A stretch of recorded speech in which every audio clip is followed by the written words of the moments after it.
जब ट्रंप ने युद्ध विराम के लिए कहा तो इजरायल और ईरान एक दूसरे पर हमले क्यों कर रहे हैं? क्या पहले से ज्यादा तबाही का अलार्म बज चुका है? खामनेई बंकर से बाहर नहीं आए, यानी उन्हें अंदाजा था कि युद्ध विराम की आड़ में कोई बड़ा षड्यंत्र हो सकता है। हालांकि ट्रंप अभी भी कह रहे हैं कि स्थिति काबू में कर ली जाएगी, लेकिन सवाल यह कि इजरायल और ईरान ट्रंप की बात मानेंगे? अगर नहीं तो अरब में महा घमासान कोई नहीं रोक सकता।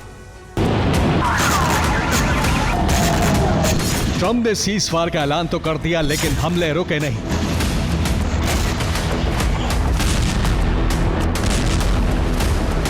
इजरायल ने ईरान के 5 से ज्यादा ठिकानों पर बमबारी की, जबकि ईरान ने भी ड्रोन और रॉकेट बरसाए। इस बीच अमेरिका ने भी माना है कि सीज फायर तोड़ा गया है, वो भी दोनों तरफ से।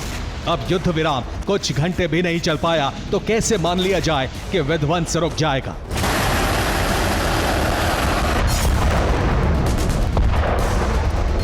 हालांकि कहा यह भी जा रहा है कि इसके पीछे अमेरिका की बड़ी प्लानिंग है, जिससे वो एक बार फिर से ईरान को धोखा दे सके। क्या खामनेई के खात्मे के लिए किया गया सीज फायर?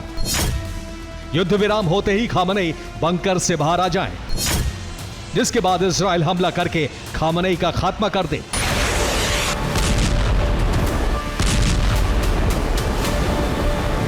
इस दौरान इजरायल ने दावा किया है कि उसने डेथ क्लॉक पर हमला किया। डेथ क्लॉक पर हमला करके इजरायल ने संदेश दे दिया कि तबाही रुकेगी नहीं।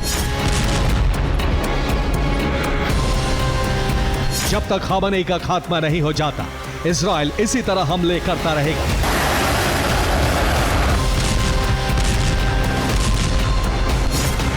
हालांकि ईरान ने इजरायल के दावे को झूठा करार दे दिया।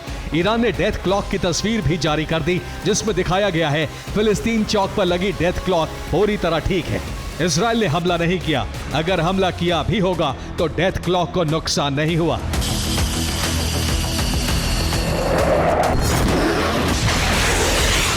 यानी ईरान को इसका अंदाजा था कि अमेरिका इजरायल मिलकर कोई बड़ा गेम प्लान कर रहे हैं। इसलिए युद्ध विराम का ऐलान होने के बाद भी आयतुल्लाह खामनेई ना तो बंकर से बाहर आए, ना ही हमले रोकने का फरमान जारी किया, बल्कि ईरान की तरफ से इजरायल पर लगातार पलटवार किया जाता रहा।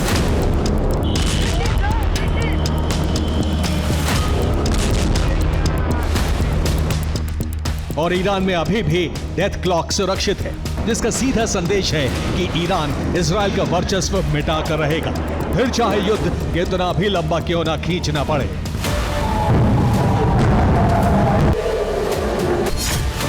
अब दोनों तरफ से युद्ध का अगला चरण आरंभ हो गया है।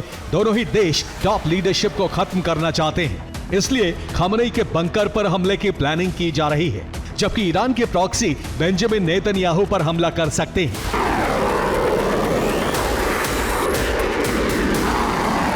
यानी अब हमले और ज्यादा हो सकते हैं। आज की रात ईरान ऑपरेशन ट्रू प्रॉमिस का सबसे विध्वंसक चरण आरंभ कर सकता है।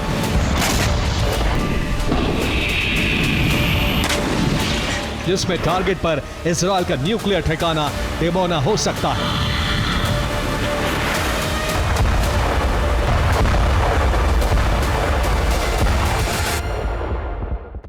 तो ईरान रुका नहीं है, जबरदस्त पलटवार कर रहा है। सुप्रीम लीडर खामनेई गुप्त जगह पर छिपे हैं। अमेरिका को खामनेई की लोकेशन का पता नहीं है। खामनेई बंकर से हमले का फरमान जारी करते हैं, हर संदेश को कागज पर लिखकर भेजते हैं, किसी भी इलेक्ट्रॉनिक डिवाइस का इस्तेमाल नहीं करते हैं। खामनेई अपना संदेश अपने बेटे मोस्तफा के जरिए भिजवाते हैं। चीफ ऑफ स्टाफ मौसवी को हर संदेश मिलता है। मोस्तफा को युद्ध की ब्रीफिंग दी जाती है। मोस्तफा इसकी जानकारी खामनेई तक पहुंचाते हैं।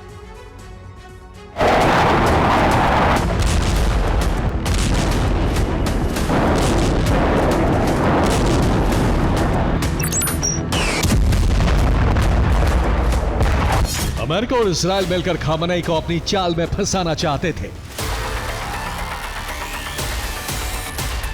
लेकिन ना तो खामनेई बाहर आए, ना ही इजरायल को खामनेई की लोकेशन पता लग पाई। इस बीच आयतुल्लाह खामनेई ने इजरायल विध्वंस का नया फरमान जारी कर दिया, जिसका संकेत फिलिस्तीन तहरीर पर लगी डेथ क्लॉक दे रही है। ईरानी मीडिया ने तस्वीर जारी की है जिसमें डेथ क्लॉक में इजरायल विध्वंस के दिन दिख रहे हैं।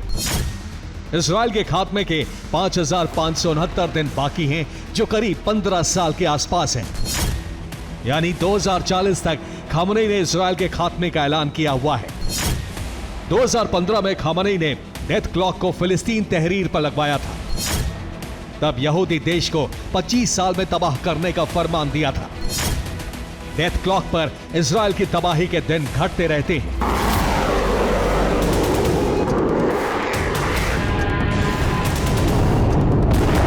जिस वक्त डेथ क्लॉक को लगाया गया था, उसके नीचे लिखा था अगले 25 साल में यहूदी शासन का अंत हो जाएगा, जो अभी भी वहां लिखा है। लेकिन इजराइल ने इसे नष्ट करने का दावा किया था, जबकि ईरानी मीडिया ने तस्वीर जारी करके बता दिया कि खामनेई झुकने वाले नहीं हैं, बल्कि इजराइल और अमेरिका दोनों से टकराने के लिए तैयार हैं।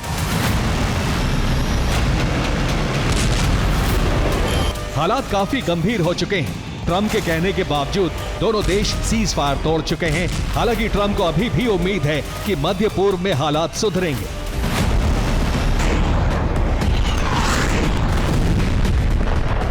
अब सवाल उठ रहा है कि अगर डोनाल्ड ट्रंप शांति के इतने बड़े पक्षधर हैं, तो ईरान के एटमी ठिकानों पर हमले के लिए बॉम्बर्स क्यों भेजे थे?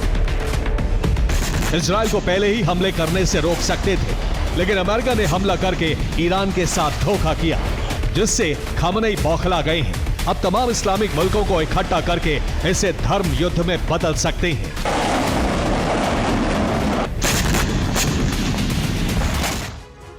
और इजरायली एटमी सेंटर डिमोना ईरान के टारगेट पर है, जिसके लिए 1950 में फ्रांस के साथ इजरायल का एटमी करार हुआ था। फ्रांस ने डिमोना एटमी सेंटर बनाने में मदद की थी, जिसके बाद 1962 से न्यूक्लियर सेंटर ऑपरेशनल है। डिमोना का नाम नेगेव न्यूक्लियर सेंटर रखा गया। नेगेव डेजर्ट में अंडरग्राउंड फैसिलिटी सेंटर बनाया गया, जिसमें रेत के नीचे 6 अंडरग्राउंड फ्लोर बने हैं। इसके चारों तरफ 150 मीटर गहरी और 60 मीटर चौड़ी खाई है। 300 से ज्यादा लोग रिएक्टर में मौजूद रहते हैं। डिमोना की सिक्योरिटी का जिम्मा मोसाद के पास है। सुरक्षा के लिए 3 लेयर की एयर डिफेंस सिस्टम है। आयरन डोम के अलावा थर्ड डिफेंस सिस्टम भी लगाया गया है।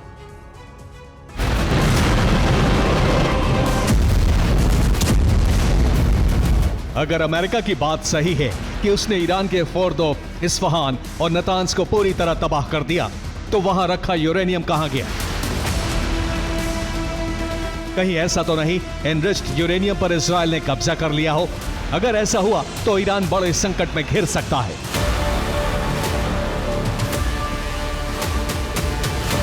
इसी वजह से ईरान इजरायली एटमी सेंटर डिमोना को तबाह कर देना चाहता है, जिससे इजराइल भी परमाणु बम की संख्या न बढ़ा पाए।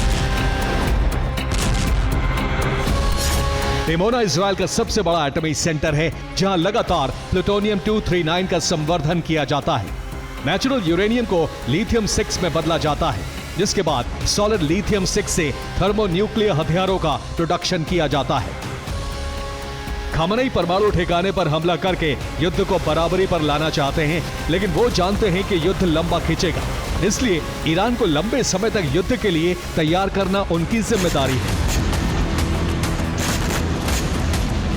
यही वजह है खामनेई ने अपने 3 उत्तराधिकारी चुन लिए हैं, जिनमें से किसी एक को वारिस बनाया जा सकता है, क्योंकि कभी भी इजराइल खामनेई का अंत कर सकता है।